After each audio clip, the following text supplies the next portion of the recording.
So, I just finished the finale of The Mighty Nein. I really enjoyed this episode, and for those just joining us, I'm a big fan of the original campaign.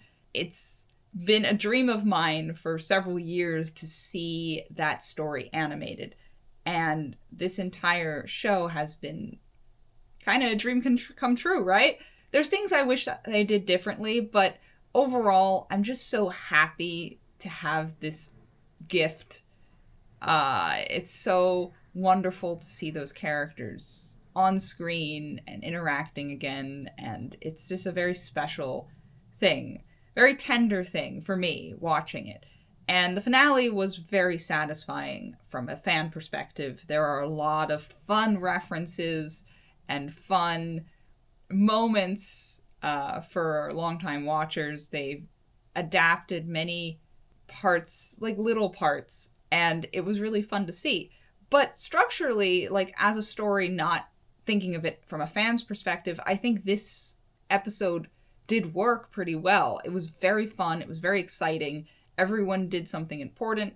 Everyone, it felt connected to it, and it was exciting.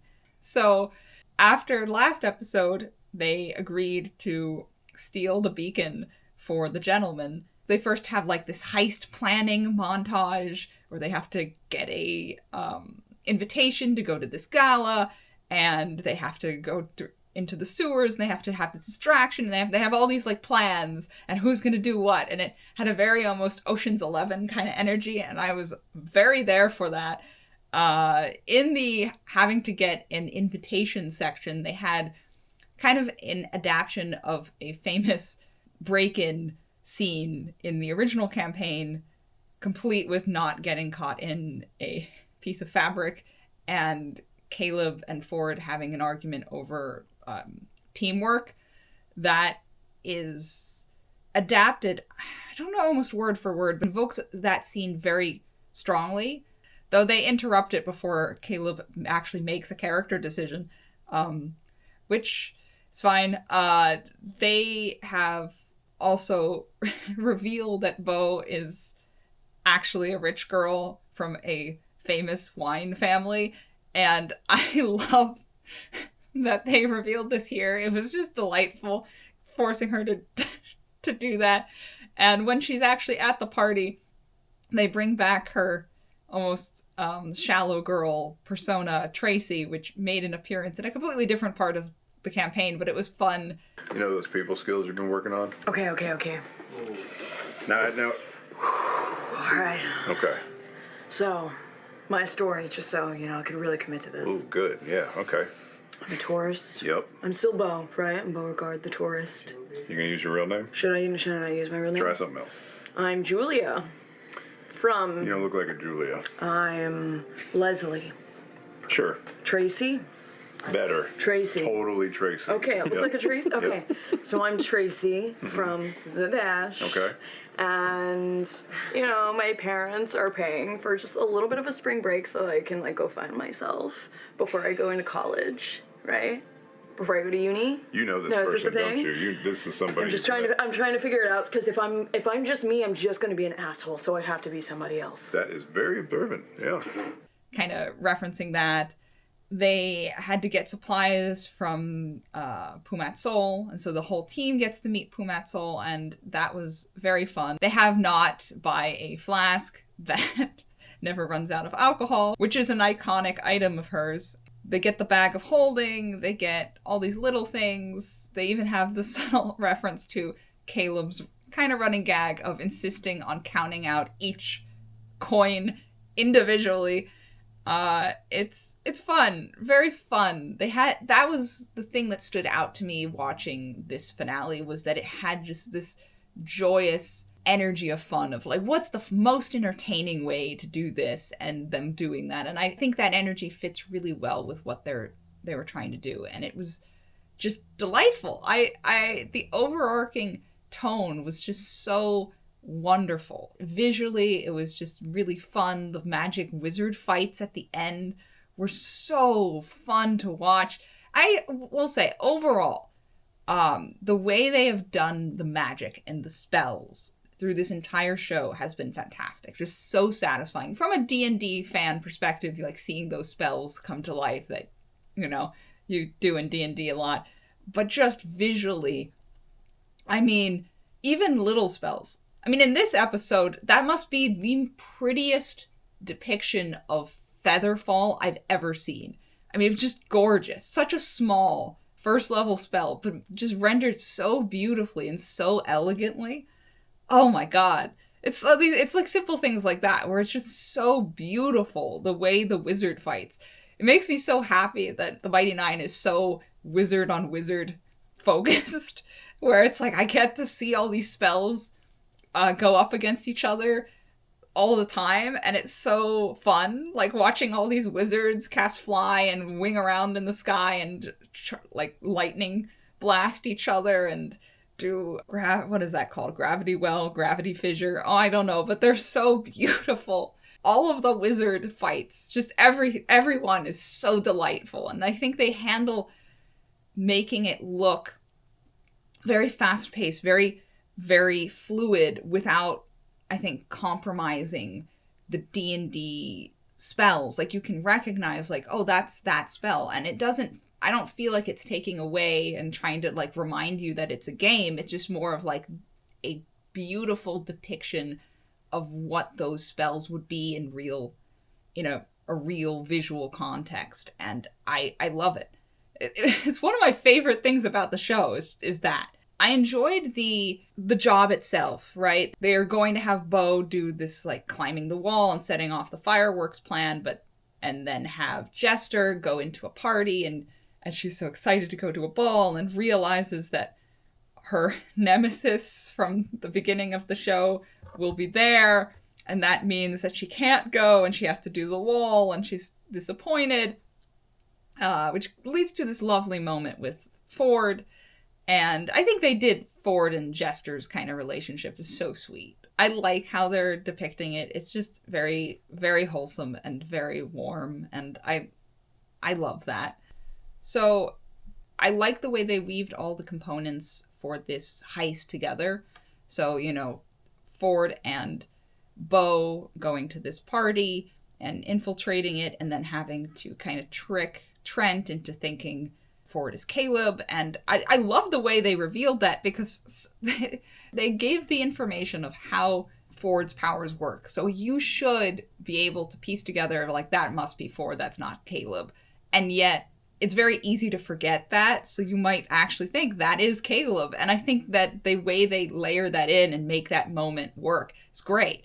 And then meanwhile, Caleb and Nott are, like, sneaking in their own way, and not having to overcome a bit of her water fear to get through it, I think worked pretty well. And then Jester is doing her distraction and then finally connects with the Traveler. I really liked what they did with the Traveler, this decision to not reveal to the audience until now that, yes, the Traveler is a real entity. I loved that back and forth of, like, is she crazy? Or is this entity even real? And the Traveler showing up, played by Matt, of course. I think this is the third and final character that Matt voices in this show. He might have voiced a bunch of little minor characters, but I think the three main characters he's voiced this season is Essek, Pumat-Sol, and the Traveler. It was great seeing the Traveler, and I think that was a good moment of, you know, her being like, no, my God is real. Yes, it is. That kind of moment of restoring her faith in herself, and then does the fireworks display of distraction. And meanwhile, all of that, Molly, wow, I now understand what they're doing with Duragna and why they included Duragna so early, where Duragna recognizes Lucian and then attacks Molly, and that's great. It was a very tense scene for me because I thought they were adapting a different part of the show, because I was expecting the show to go further into the story than Zadash. So I was very tense in that moment. But it was great seeing that kind of hint of that part of the story, and seeing Durogna and Lucian's kind of hints about what's going on with them. That was great. Very tense. More tense for, I think, longtime fans than people just starting, just because of context and expectation. But it was great to see. I was expecting Essek and the Mighty Nein to encounter each other during the heist, because they're both trying to get the Luxon beacon at the same time. They don't meet each other, which surprised me and kind of relieved me, because that's not how they meet in the original. But it was fun seeing kind of Essek versus Trent a little bit in the sky while the Mighty Nein are like running around freaking out.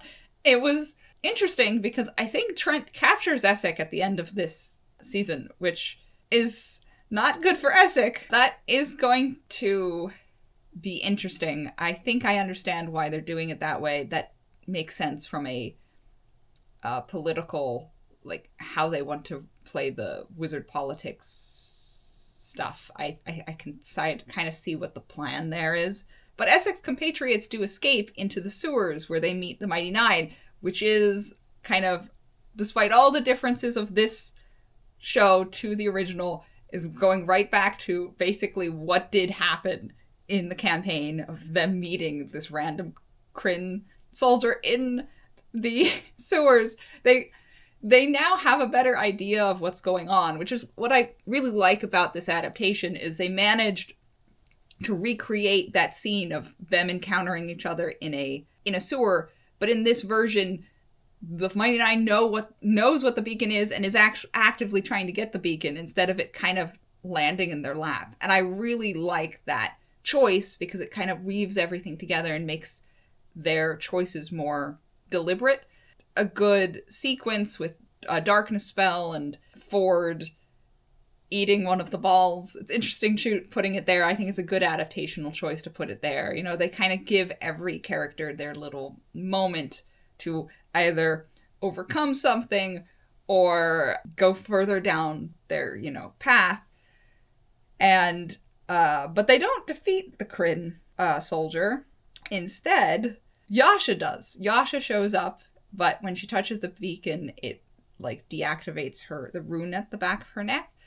And she reverts back to herself, and then she asks for their help, and then the show ends right there when Yasha meets them.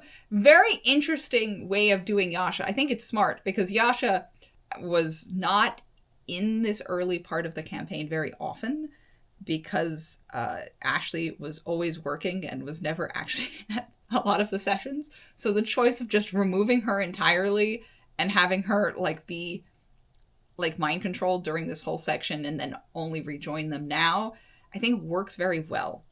And it will be interesting playing with their dynamic with her in the next season, especially with Molly, because that is kind of the biggest relationship change almost in the whole show. Is Molly and Yasha were close friends in the original, and this is the first time they're meeting in this. So I am excited for that.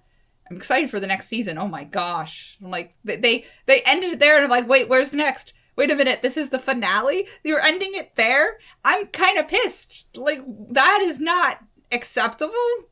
No. Embrace your name and have 9 episodes, not 8. No. So I'm a little salty about that. They need more episodes. But I get it. The most important thing for me when they announced this story was the characters, right? The characters are what I fell in love with. I think the characters are what drove the Mighty Nein. That story was very character focused. And all the characters in this show are slightly different from their original depiction in the campaign, very subtly. Ford is more blatantly in over his head. Bo is softer. Caleb is harder. Molly is more curious about his past. Yasha is mind controlled way earlier. And Jester is a little more insecure, or at least more openly insecure. Not might be exactly the same. Not overcomes water related problems much quicker. You know, and Essek feels very different, at least on the onset. This is not a problem, it's just a different interpretation. I don't think it really changes their dynamics too much, except maybe Caleb. The hardening of Caleb, we'll see how it affects everyone else's, because he's kind of, in this point of the story, pretty cagey with everyone except Not. But I do think the hardening of Caleb does affect his relationship with Not, because how Not feels about Caleb is very, very clear, lifted word for word from the original. Caleb's end of their relationship, you know, her affection for him was very openly reciprocated. And I pull Not closer to me, and I give Not a kiss on the forehead. I care a great deal for you. Is that good? Come here, come here. I pick her up and I just hug her. I just hug her. I don't even say anything. I just... a firm hug.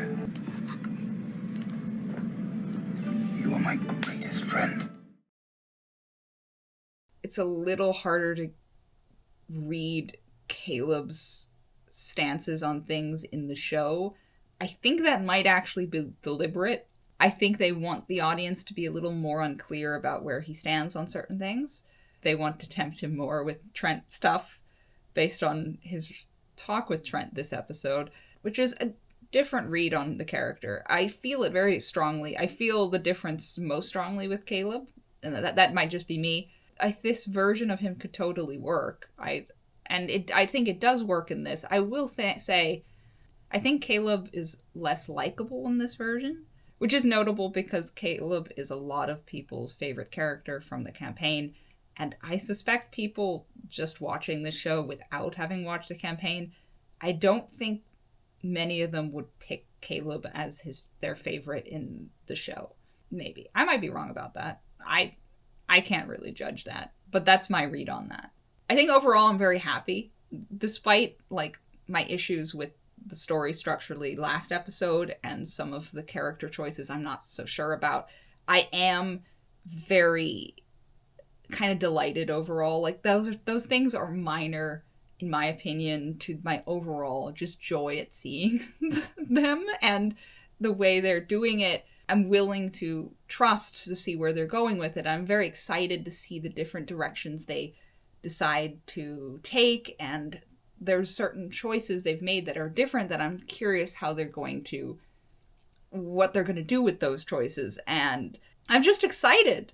I just want them to do the next season already, because that ending, like, where's the next episode? I'm so happy. This was a fun ride for me and almost kind of a trip down memory lane for me, since I hadn't rewatched those episodes of the campaign in a long time. So it was like coming back home and remembering those characters and how they made me feel, and it was very special and a very tender experience for me, and I loved it.